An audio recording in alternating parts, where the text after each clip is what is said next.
அன்பு நேர்களே, முன்னாள் மத்திய வங்கியின் ஆளுநர் அர்ஜுன் மகேந்திரனை நாடு கடத்துவதில் இலங்கை ஒரு சட்ட ரீதியான தடையை எதிர்கொள்வதாக பொது பாதுகாப்புத்துறை அமைச்சர் ஆனந்த விஜயபால் அவர்கள் இன்று 27 வியாழக்கிழமை தெரிவித்திருக்கின்றார். அவரை நாட்டிற்கு திரும்ப கொண்டு வருவதற்கான சட்ட ரீதியான வழிகளை அதிகாரிகள் ஆராய்ந்து வருவதாகவும் அவர் கூறுகிறார்.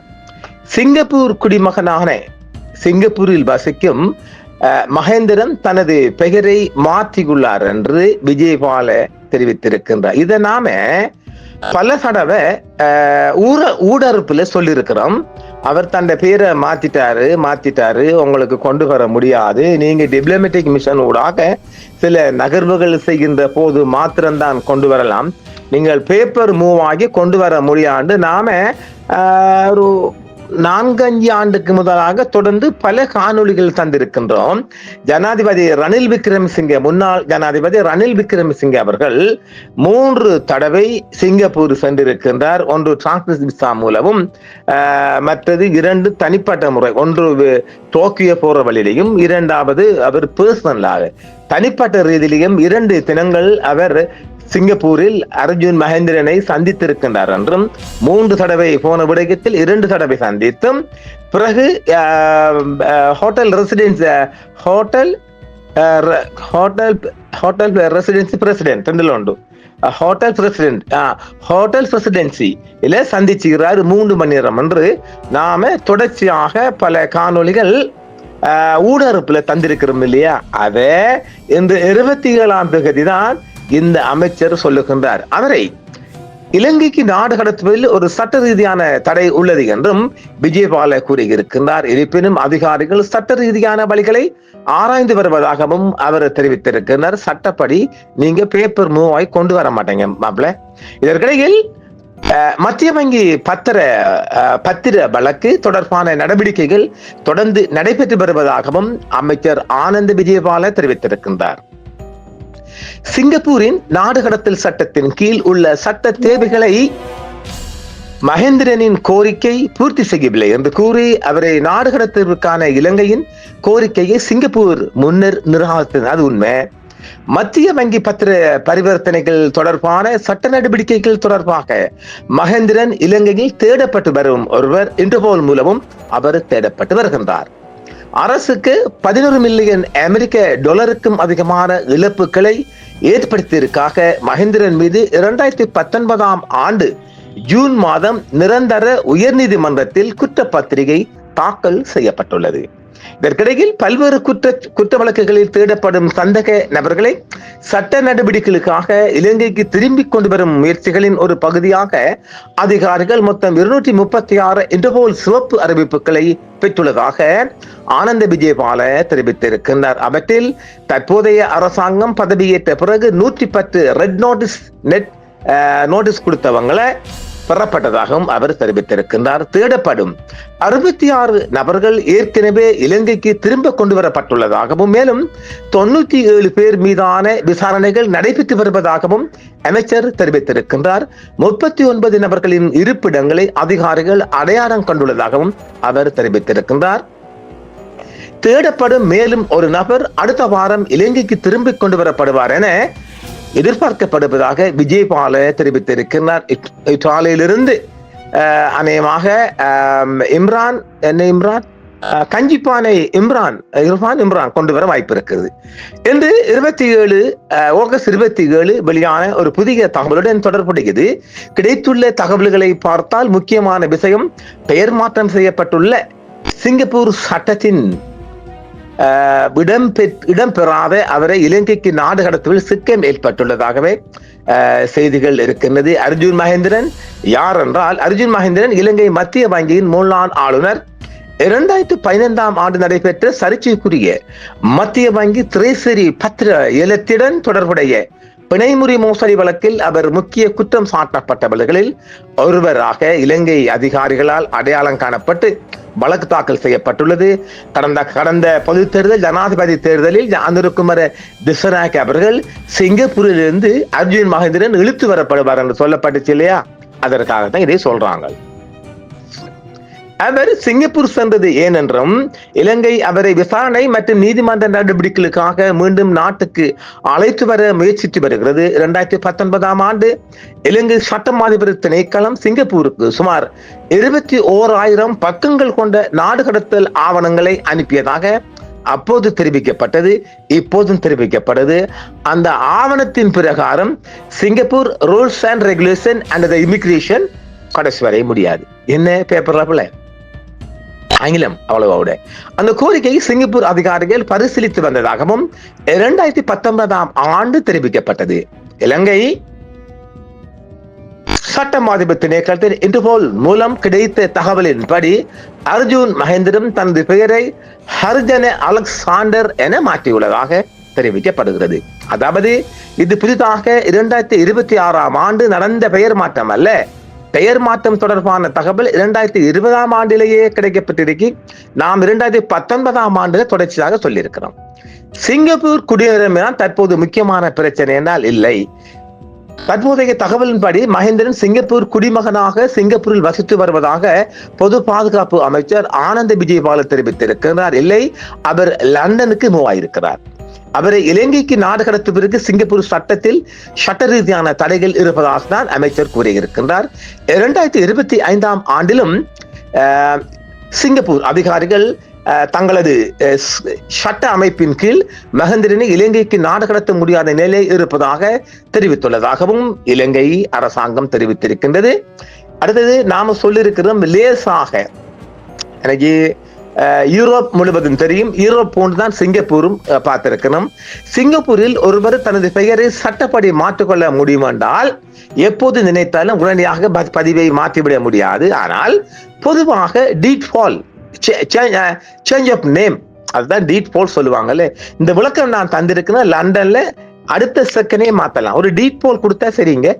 அதாவது இந்த டீட் போல் எனப்படும் சட்ட ஆவணம் மூலம் பெயர் மாற்றம் செய்ய வேண்டும். இது சிங்கப்பூரில் வழக்கறிஞர் சட்டத்தரணி மூலம் தயாரித்து நிறைவேற்றப்படும் ஒரு சட்ட ஆவணம். இதேதான் லண்டன்லயும் இருக்குது. அதன் பின்னர் புதிய பெயரை ICA immigration and check point authority பதிவில் மாற்ற வேண்டும். புதிய பெயர் அதிகாரப்பூர்வ அடையாள ஆவணங்களில் பதிவு செய்யப்படும். 21 வயதுக்கு குறைவானவர்களுக்கு பெற்றோர் சட்ட பாதுகாவலன் கார்டியன் மூலம் இது தெரிவிக்கலாம். சம்மத கடிதம் கொடுத்து செய்யலாம். சிங்கப்பூர் PR பெர்மனன்ட் ரெசிடென்சி பெற்ற ஒருவர் பெயரை மாற்றினால் முதலில் வெளிநாட்டு பாஸ்போர்ட்டில் புதிய பெயரை மாற்றி பின்னர் சிங்கப்பூர் ICA மாற்றினால் போதும். அவ்வளவுதான். இது ஒரு சிம்பிள் மேட்டர். அதாவது வயது வந்த ஒருவர் விரும்பிய பெயரை சட்ட முறையை பின்பற்றி மாற்றிக் கொள்ளலாம். ஆனால் ஒவ்வொரு முறையும் விருப்பம் வந்தவுடன் பெயரை மாற்றுவது போன்ற எளிய நடைமுறை அல்ல. நீங்க விரும்புகின்ற எப்போதும் மாற்றிக்கொள்ளலாம். எனக்கு அந்த பெயர் பிடிக்கவே இதை மாத்தலாம், விரும்புகிற பெயரை மாற்றலாம். அவ்வளவுதான். இதுல ஒரு முக்கியமான, அதாவது ஏன் அவரை நேரடியாக கைது செய்து இலங்கைக்கு கொண்டு வர முடியாது என்றால் சிங்கப்பூர் சட்டம் அப்படி இருக்குது. இன்டர்போல் ரெட் நோட்டீஸ் இருந்தாலே ஒருவர் சிங்கப்பூரில் தானாக கைது செய்யப்பட்டு இலங்கைக்கு ஒப்படைக்கப்பட வேண்டும் என்றில்லை. அங்கிருக்கின்ற சிங்கப்பூர் போலீஸும் சிங்கப்பூர் சிட்டிசன் கொண்ட போலீஸ்ல இன்டர்போல் யூனிட் மிக அதிகமான யூனிட் அங்கதான் இருக்குது. நாங்கள் இந்த ஒரு விடயத்தையும் இங்கு சொல்ல போகின்றோம். அதாவது 2023 மே 22, 23 சிங்கப்பூர் பயணமாகின்றார் ரணில் விக்ரமசிங்கே அவர்கள் ஜனாதிபதியாக.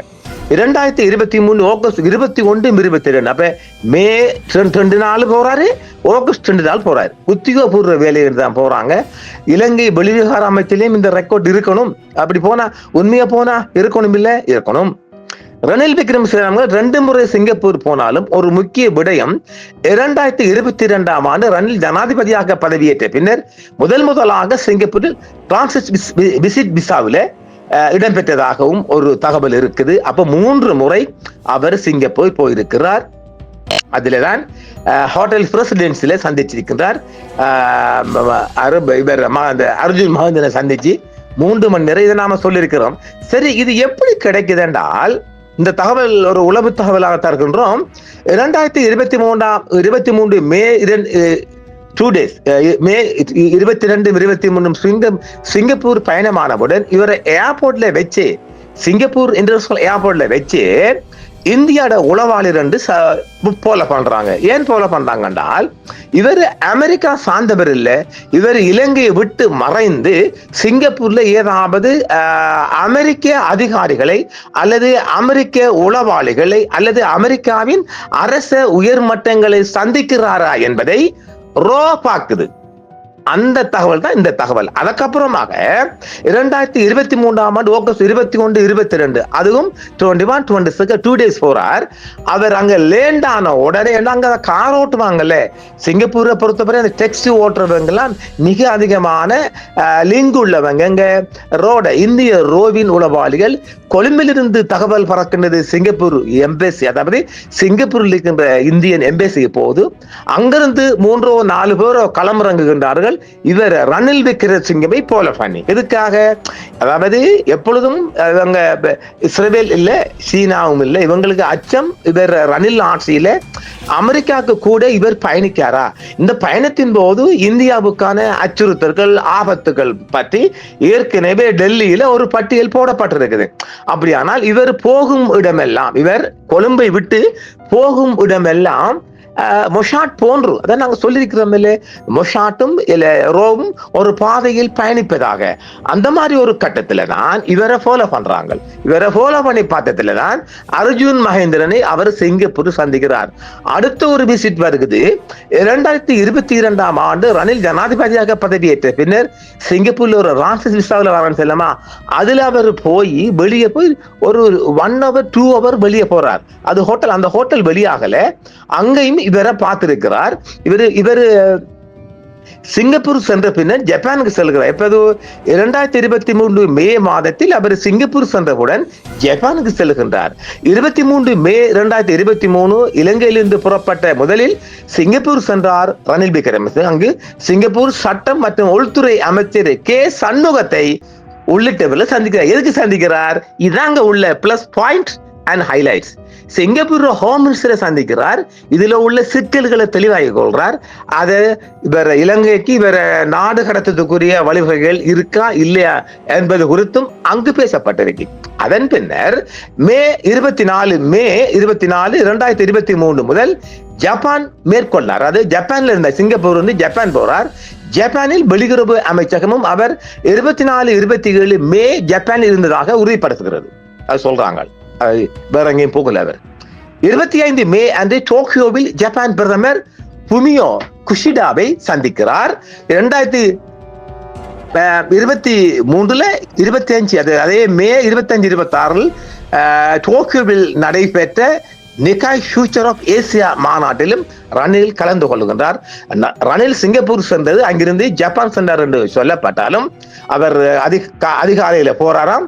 மலேசியன் ஏர்லைன்ஸ் MH178 விமானத்தில் புறப்படுறார். எவ்வளவு தகவல் பாருங்க. அங்கிருந்து சிங்கப்பூர் போனவர் 2023 22nd, 23rd பின்னர் ஜப்பான் 24, 27 என குறிக்கப்படுகிறது. எனவே சிங்கப்பூர் பயணத்துக்கு பிறகு ஜப்பான் சென்றதும் உறுதியாக இருக்குது. இந்திய ரோவால் இந்த தகவல் கசிந்திருக்குது. ஆக இவர் 3 தடவை ஜனாதிபதியாக இருந்தவுடன் இவர் 3 தடவை ரணில் அவர்கள் சிங்கப்பூர் ஊடாக சிங்கப்பூர்ல இருந்து ஜப்பான் போனாலும் அங்கு அவர் ஒரு தடவை 3 மணி நேரமும், ஒரு தடவை 2 மணி நேரமும், ஒரு தடவை 1 மணி நேரத்துக்கு மேற்பட்ட 1 hour பிளஸ் சந்திச்சிருக்கிறார். அங்க உள்ள ஹோம் மினிஸ்டர் சந்திக்கிறார். தடைகளை நீக்க கூடாது என்ற வகையிலையும் இலங்கை நாங்கள் ஒருபோதும் கோர மாட்டோம் என்றும் அங்கு பேசப்பட்டிருக்கிறது. இதற்கான முழு ஊடக அனுசரணை ஜப்பானை சொல்லலாம், இந்தியாவை சொல்லலாம். ஆக இந்தியாவின் உளவு என்பது இப்போது மிக ஷார்ட் அவங்க ஈடுபடுறாங்க. காற்று போகாத இடங்களில் மொசாட் போவது போன்று யாரும் போகாத இடங்களில் இந்திய ரோ செல்லக்கூடிய வழிவகையும் இங்கு இருக்கின்றது. ஆக இதுல ஒரு பார்ட் 2 இருக்குது. அந்த பார்ட் 2ல ஏற்பட்ட செய்தி இருக்கிறதால அதை நாம் பார்க்கலாம். அப்ப அவருடைய பேரும் வந்துட்டு இல்ல, ஹர்ஜனே அலெக்சாண்டர் என்ற பேர் வந்திருக்குது. வெள்ளக்காரன் பேர் அர்ஜுன் மகேந்திரனை தான் அப்படி மாத்தி இருக்கிறார். இதுல செய்தி நிறைய இருக்குது. இந்த செய்தி இவ்வளவு போதும் நினைக்கிறேன். ஆக இலங்கை அரசாங்கம் இப்போது பெயர் மாற்றம் செஞ்சு அவரை நாட்டுக்குள் கொண்டு வர முடியாது என்று சொன்னாலும் நாம் ஏற்கனவே ஒரு 4 அல்லது 3 ஊடறுப்பு காணொலியில் நாங்கள் சொல்லி இருக்கின்றோம். சிங்கப்பூரிலிருந்து அழைத்து வருவதில் மிகப்பெரிய சிரமம் கொண்டுள்ளதாகவும் அது அரசாங்க உயர் மட்டங்களில் ஒரு ராஜதந்திர ரீதியில் இப்போது இருக்கின்ற ஜனாதிபதி பிரைம் மினிஸ்டர் கூட எங்க சிங்கப்பூர்ல ஒரு பேச்சுவார்த்தை செய்து கொண்டு வரலாம கூடிய உங்களோட பேப்பர் சங்ஷன் முடியாதுன்னு சொல்லப்படுங்களா. அந்த ரூல்ஸுக்கு ஏற்ற மாதிரி உங்களோட பேப்பர் இல்லை. அப்ப எங்க ஓட்டை இருக்கா இல்லையா? ஏதோ இந்த பேப்பர் தயாரிக்க, அதாவது சட்டம் அதிபர் திணைக்களத்தில் தயாரிக்கின்ற பேப்பர்கள், அந்த பேப்பர்கள் மூவ் ஆக முடியாம ஒரு புளாக் ஆகுது என்றால் ஒன்று உங்களுக்கு பேப்பர் தயாரிக்க தெரியாதா, தெரிஞ்சும் மறைக்கிறீங்களா? இப்படி ஒரு கேள்வி வருகுது இல்ல. பல தடவை சிங்கப்பூர் உங்களோட பேப்பரை ரிஜெக்ட் பண்ணது என்றால் எப்படிதான் செய்யறோம் உங்களுக்கு தெரியாம இருக்கின்றால் சிரிக்கலாமா இல்லையா? நகைப்பிக்கூடிய விடயமாக முன்னாள் இலங்கையின் மத்திய வங்கி ஆளுநர் அர்ஜுன் மகேந்திரனை இப்போதைக்கு நாடு கடத்த முடியாது என்பதை கூறி மீண்டும் மற்றொரு காணொளியில் சந்திப்போம். என்றும் உங்களுடன் சன்ரைஸ் இந்தியா டிவி சப்ஸ்கிரைப் பண்ணுங்கள், பெல் பட்டனையும் கிளிக் செய்யுங்கள். உங்கள் ஆதரவே எங்கள் சேவை. ஆதரவு தாருங்கள், அரவணைப்போம். மறக்காம சர்ப்ரைஸ் பண்ணுங்க. தேங்க்யூ.